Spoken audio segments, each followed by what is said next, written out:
बागड़ों का गांव उत्तर भारत के एक सुदूर इलाके में स्थित था, जहां दूर दूर तक हरियाली और शांत माहौल था। गांव के लोग सरल और सादगी भरे जीवन का आनंद लेते थे, लेकिन इस शांत गांव के एक कोने में एक पुराना बगीचा था, जिसे अब लोग भूतिया बगीचा के नाम से जानते थे। इस बगीचे के बारे में सुनते ही गांव के बच्चों के दिलों में खौफ बैठ जाता था। इस बगीचे में वर्षों से एक झूला टंगा हुआ था, जिसे लोग भूतिया झूला कहते थे। इस झूले के आसपास एक भयानक रहस्य था, जिसे आज तक कोई सुलझा नहीं पाया। बागड़ों का गांव आज से लगभग 100 साल पहले बसा था। गांव के लोग खेती बाड़ी करते थे और जीवन के छोटे छोटे सुखों से खुश रहते थे। गांव के बीचों बीच एक बड़ा बगीचा हुआ करता था, जिसमें फूलों की बहार होती थी और बच्चे वहां खेलते थे। उस बगीचे के बीचों बीच एक झूला टंगा हुआ था, जो गांव के बच्चों का सबसे प्रिय खेल था। बच्चे उस पर बैठकर अपनी मासूम हंसी के साथ झूलते, जैसे मानो दुनिया की सारी खुशियां वहीं समाहित हों। गांव की सबसे प्यारी बच्ची गुड़िया उस झूले की शान थी। वह रोज अपने दोस्तों के साथ उस झूले पर खेलती थी, लेकिन एक दिन अचानक ऐसा कुछ हुआ जिसने पूरे गांव को झकझोर कर रख दिया। उस दिन गांव में होली का त्यौहार था। चारों ओर खुशियों का माहौल था। गांव के बच्चे बगीचे में इकट्ठा होकर झूले पर खेल रहे थे। गुड़िया अपने दोस्तों के साथ झूले पर बैठी थी, पर अचानक झूला बहुत तेज गति से हिलने लगा, जैसे किसी अदृश्य शक्ति ने उसे जोर से धक्का दिया हो। गुड़िया का संतुलन बिगड़ गया और वह झूले से गिर गई। उसके सिर पर जोरदार चोट आई और कुछ ही मिनटों में उसकी मौत हो गई। गांव के लोग घबराए हुए वहां पहुंचे, लेकिन तब तक बहुत देर हो चुकी थी। गुड़िया की मौत ने पूरे गांव को शोक में डाल दिया। गुड़िया की मौत के बाद से ही झूले के साथ अजीब घटनाएं घटने लगी। झूला बिना किसी हवा के हिलने लगता। रात में वहां बच्चों की हंसी की आवाज़ें सुनाई देती, जबकि वहां कोई नहीं होता था। लोग डरने लगे और धीरे धीरे बगीचे में जाना बंद कर दिया। लेकिन झूले की कहानी यहीं ख़त्म नहीं हुई। गुड़िया की मौत के बाद से गांव में अजीब घटनाओं का सिलसिला शुरू हो गया। रात के समय गांव के लोग झूले के पास से गुजरने में डरने लगे। लोगों ने बताया कि रात को झूले के पास से गुजरते समय उन्हें ऐसा लगता जैसे कोई अदृश्य शक्ति उनका पीछा कर रही हो। कुछ ने तो यहाँ तक कहा कि उन्होंने झूले पर एक छोटी बच्ची को झूलते हुए देखा है, लेकिन जब वे करीब गए तो वहाँ कोई नहीं था। गांव के बुजुर्गों ने इस झूले को भूतिया झूला नाम दे दिया और बच्चों को सख्त हिदायत दी कि वे उस बगीचे में ना जाएं। कुछ समय तक गांव में शांति बनी रही, लेकिन फिर एक दिन कुछ ऐसा हुआ जिसने पूरे गांव को फिर से हिलाकर रख दिया। रघु गांव का एक युवा था, जिसे इन भूत प्रेतों की कहानियों पर बिल्कुल विश्वास नहीं था। वह इन सबको अंधविश्वास मानता था और गांव के लोगों की सोच का मजाक उड़ाता था। एक दिन रघु ने ठान लिया कि वह इस झूले के रहस्य का पता लगाएगा और साबित करेगा कि ये सब सिर्फ अफवाहें हैं। रघु ने रात के समय अकेले बगीचे में जाने का फैसला किया।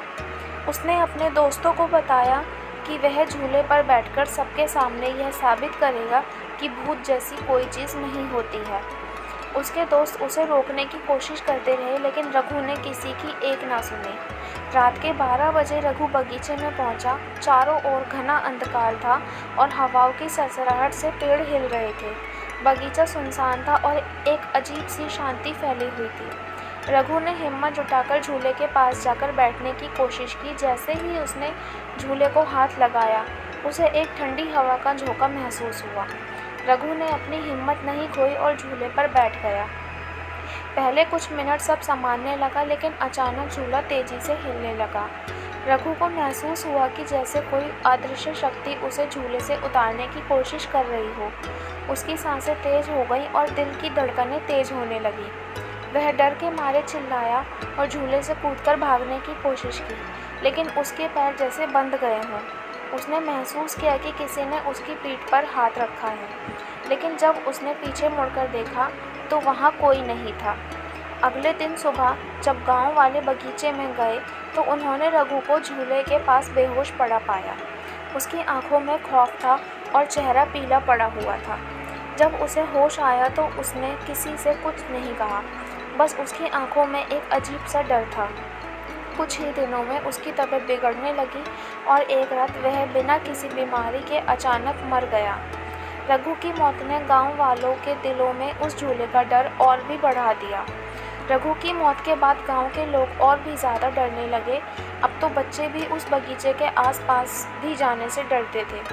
गांव के बुजुर्गों ने उस बगीचे को बंद करवा दिया और वहां झूले पर बैठना मना है का बोर्ड लगा दिया। लेकिन कुछ जिज्ञासु युवक अब भी उस झूले की सच्चाई जानने के लिए बेताब थे। उनमें से एक था रवि। रवि ने बचपन से ही भूतिया झूले की कहानियाँ सुनी थी, लेकिन वह इन्हें सिर्फ कहानियाँ ही मानता था। वह जानना चाहता था कि इस झूले के पीछे की सच्चाई क्या है। क्या वाकई यहाँ कोई आत्मा है या सिर्फ लोगों की कल्पना है। रवि और उसके 3 दोस्तों ने एक दिन तय किया कि वे रात के समय झूले के पास जाकर सच का पता लगाएंगे। उन्होंने अपने साथ टॉर्च, कैमरा और कुछ अन्य उपकरण लिए ताकि अगर कुछ अजीब हो तो वे उसे रिकॉर्ड कर सकें। रात के समय वे चारों बगीचे में पहुंचे। बगीचे के पास पहुंचते ही उन्हें अजीब सी ठंडी हवा महसूस हुई, लेकिन उन्होंने इसे नज़रअंदाज किया। वे धीरे धीरे झूले के पास पहुंचे और उसे ध्यान से देखा। झूला पूरी तरह से स्थिर था, मानो किसी ने उसे छुआ भी ना हो। रवि ने झूले को हिलाने की कोशिश की, लेकिन जैसे ही उसने झूले को हाथ लगाया, झूला अचानक बहुत तेज़ी से हिलने लगा। चारों दोस्तों ने घबराकर पीछे हटने की कोशिश की, लेकिन तभी उनके सामने एक परछाई दिखाई दी। रवि ने कैमरे को चालू किया, लेकिन कैमरे में कुछ भी साफ नहीं दिख रहा था। उन्होंने देखा कि वह परछाई धीरे धीरे उनकी ओर बढ़ रही है। डर के मारे उनके पैर कांपने लगे। उन्होंने ज़ोर से चिल्लाया और वहां से भाग खड़े हुए। अगले दिन जब उन्होंने कैमरे की फुटेज देखी तो उसमें कुछ खास नहीं था, केवल झूला हिलता हुआ दिख रहा था, लेकिन वह परछाई कहीं नहीं थी। यह घटना उनके लिए एक पहेली बन गई थी। रवि और उसके दोस्त अब समझ नहीं पा रहे थे कि जो उन्होंने देखा वह वास्तविक था या उनका भ्रम। इस घटना के बाद गांव के लोग और भी ज़्यादा डरने लगे। भूतिया झूले की कहानियाँ अब हवा में उड़ने वाली अफवाह नहीं रह गई थी। लोग मानने लगे थे कि उस झूले के आसपास कोई अनदेखी शक्ति है जो हर उस इंसान को सज़ा देती है जो उसके पास जाने की हिम्मत करता है। अब गांव के बड़े बूढ़े लोग झूले के पास जाने की सख्त मनाही करने लगे। हर घर में बच्चों को इस बात की सख्त हिदायत दी जाने लगी कि वे उस झूले के पास फटकने तक की कोशिश ना करें। गांव के पंडित जी, जो गांव में लंबे समय से पूजा पाठ करवाते आ रहे थे, इस झूले की घटनाओं से भली भांति परिचित थे। पंडित जी का मानना था कि उस झूले के पास कोई प्रेत आत्मा वास करती है जो गांव के लोगों को परेशान कर रही है। उनका मानना था कि गुड़िया की मौत के बाद उसकी आत्मा यहाँ भटक रही है और इसी कारण यह झूला डरावना हो गया है। उन्होंने गांव के मुखिया को और अन्य बुजुर्गों से सलाह ली और एक विशेष पूजा का आयोजन किया, जिससे उस आत्मा की शांति मिले और गांव के लोग इस डर से मुक्त हो सकें। गांव वालों ने पंडित जी की बात को गंभीरता से लिया और तय किया कि अगले पूर्णिमा की रात को इस झूले के पास हवन और पूजा करवाई जाएगी, जिससे आत्मा को मुक्ति मिले और गांव का वातावरण फिर से शांत हो जाए। यह सुनकर गांव के लोगों में थोड़ी राहत आई, लेकिन फिर भी लोग उस दिन का इंतज़ार करने लगे। आखिरकार पूर्णिमा की रात आ गई। गांव के सभी लोग बगीचे के पास इकट्ठा हो गए थे। पंडित जी ने हवन की तैयारी शुरू कर दी थी।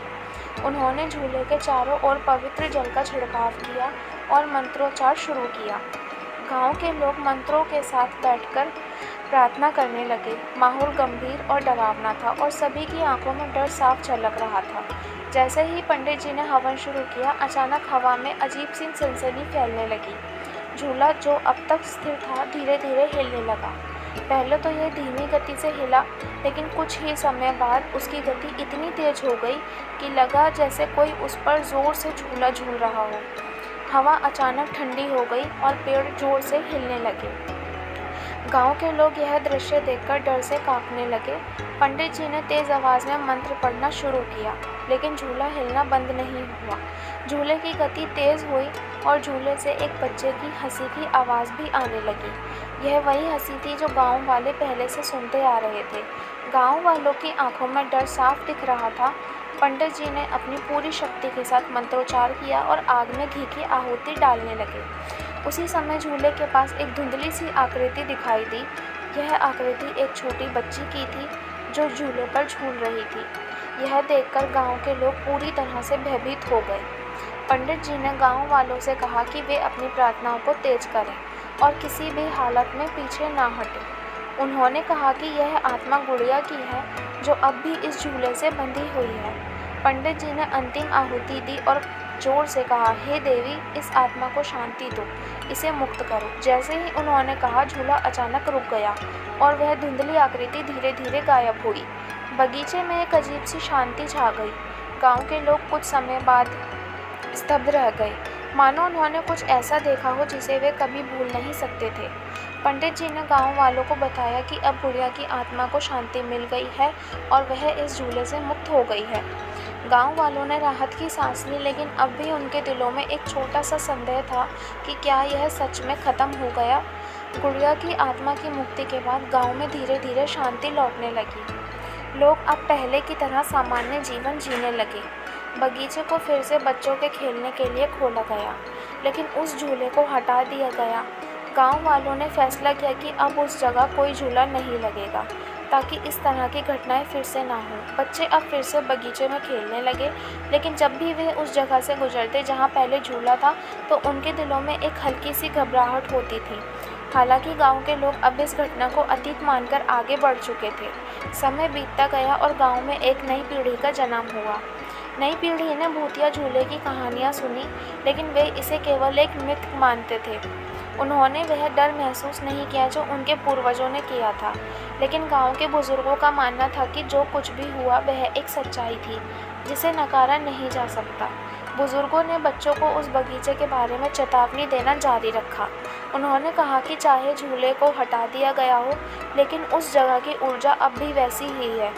वहाँ अब भी एक अजीब सी ठंडी हवा महसूस होती है और कुछ लोगों का मानना है कि रात के समय वहाँ से गुजरने पर अब भी कभी-कभी झूले की चेन की आवाज़ सुनाई देती है।